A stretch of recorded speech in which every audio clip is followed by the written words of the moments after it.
Vous faites bien de regarder DBS Télévision. Salut à tous et bienvenue dans les brèves de l'écho.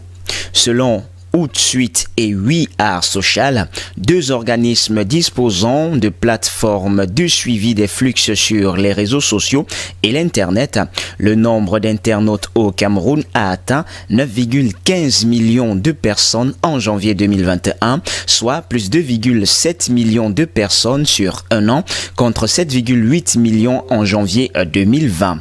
Ce qui représente un taux de pénétration de 34% contre 30% en janvier 2020 et 2% seulement il y a une décennie. En 2016, à en croire Internet Live States, une des progressions du taux de pénétration de l'Internet de 16,5%, le Cameroun faisait déjà partie avec le Mali, soit plus 18,6%, et le Lesotho, soit plus 18,1%, des trois pays africains ayant connu la plus forte progression au cours d'une seule année. Cette augmentation constante du taux de pénétration de l'Internet au Cameroun, analysent les experts, est consécutive aux investissements réalisés depuis 10 ans, aussi bien par les pouvoirs publics que les opérateurs des télécoms. Combiné à l'explosion de l'usage des smartphones, des forfaits Internet promotionnels mis en place par les opérateurs de mobile, ces infrastructures ont permis le développement d'une communauté d'adeptes des réseaux sociaux de plus en plus nombreuses. Officiellement, l'avenir s'annonce encore plus radieux pour les internautes du Cameroun.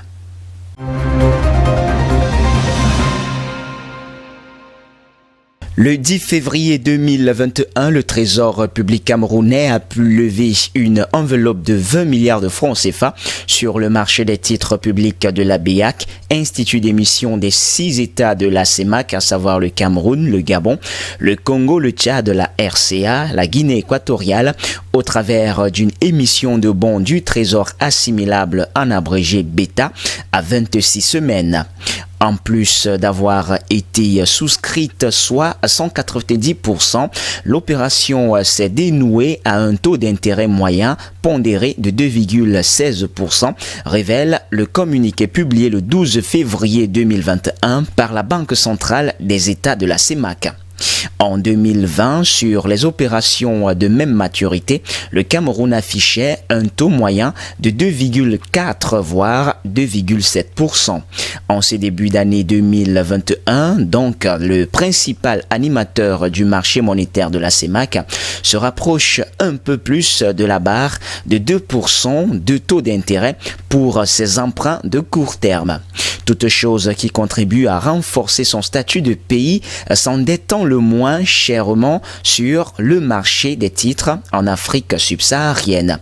Le Cameroun est aujourd'hui le seul pays au sud du Sahara qui s'endette encore à des taux d'intérêt de moins de 3% pour les titres de courte maturité et de moins de 7% pour les maturités longues, aime ainsi rappeler le directeur général du Trésor au ministère des Finances, Sylvester Mo.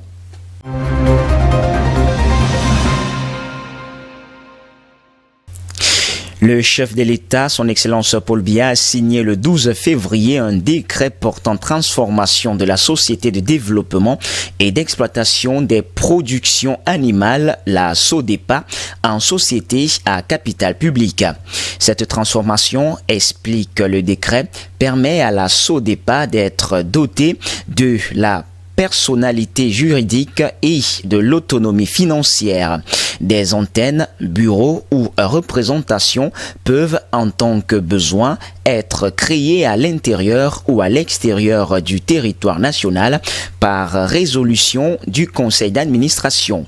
Avant, la structure fonctionnait juste comme un établissement public avec des pouvoirs limités sur son déploiement. La transformation de cette entreprise en société à capital public est une recommandation faite par la Commission technique de réhabilitation des entreprises du secteur public et parapublic, CTR, dans son rapport sur les entreprises publiques 2019. Dans ce document, la CTR recommande la mise en conformité des statuts de la SODEPA avec la loi numéro 2017/011 du 12 juillet 2017 portant statut général des entreprises publiques et à la mise en œuvre du nouvel organisme issu du plan d'organisation et des effectifs, en abrégé POE, élaboré en 2018.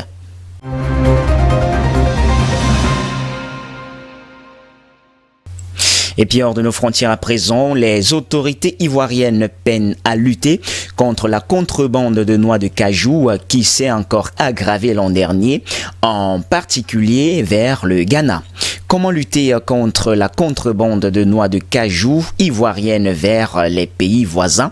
L'arsenal juridique vient d'être durci par la Côte d'Ivoire. Jusqu'à 10 ans de prison, 50 millions de francs CFA, soit 75 000 € d'amende et la saisie de la récolte. Le directeur du conseil coton, Anacard, déclare à l'AFP vouloir taper fort là où ça fait mal sur le portefeuille. Car la fuite de la production d'Anacard s'aggrave, reconnaît ainsi Adama Koulibaly. Entre 150 000 et 200 000 tonnes ont été vendues illicitement vers le Burkina Faso et surtout vers le Ghana sur la dernière campagne. Si l'on fait le ratio, un quart de la production ivoirienne en forte hausse l'an dernier serait parti de l'autre côté des frontières. Le phénomène a explosé au cours des 10 dernières années depuis que la Côte d'Ivoire a instauré une taxe sur l'exportation des noix brutes pour encourager la transformation locale de l'anacarde dans les usines ivoiriennes. Une politique volontariste mais qui a des effets pervers car elle n'est pas suivie par les pays voisins.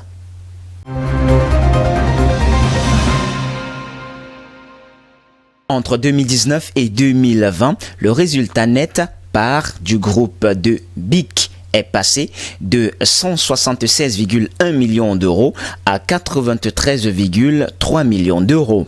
Le résultat d'exploitation normalisé a atteint 229,1 millions d'euros, en nette baisse par rapport à 2010 où il s'était élevé à 331,8 millions d'euros.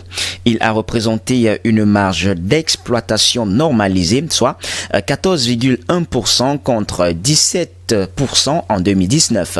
Le chiffre d'affaires du spécialiste des biens de grande consommation a atteint 1,628 milliards d'euros en repli de 12,6% à base comparable. Cette année, le groupe prévoit le maintien d'un environnement incertain et volatile, en particulier au cours du premier semestre.